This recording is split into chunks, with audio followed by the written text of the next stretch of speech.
નમસ્કાર, આપ જોઈ રહ્યા છો જેકે ગુજરાતી. વાત કરીએ તો મહુવાના કોટિયા ગામના લોકો પ્રથમ વખત ગામમાં એસટી બસ આવતા ઝૂમી ઉઠ્યા હતા. ડ્રાઈવર કંડક્ટરનું સન્માન કરતા વડીલો તળાજા ડેપોના સંચાલકોને અભિનંદન અને આભાર માન્યો હતો.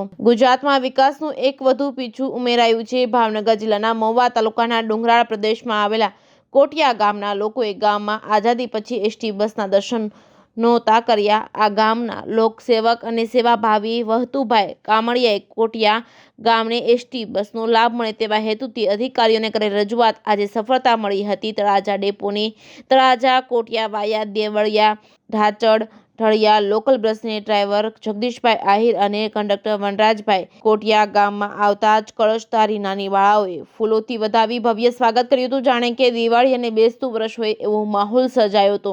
ડ્રાઈવર અને કંડક્ટરને તિલક કરી શાલ ઓઢાડી ઉષ્માભેર સન્માન કરતા આઝાદી પછી પ્રથમ વખત કોટિયા ગામના આંગણે એસટી બસ આવતા ગ્રામજનોએ મીઠાઈ વેચી તળાજા એસટી તંત્રનો આભાર માન્યો હતો.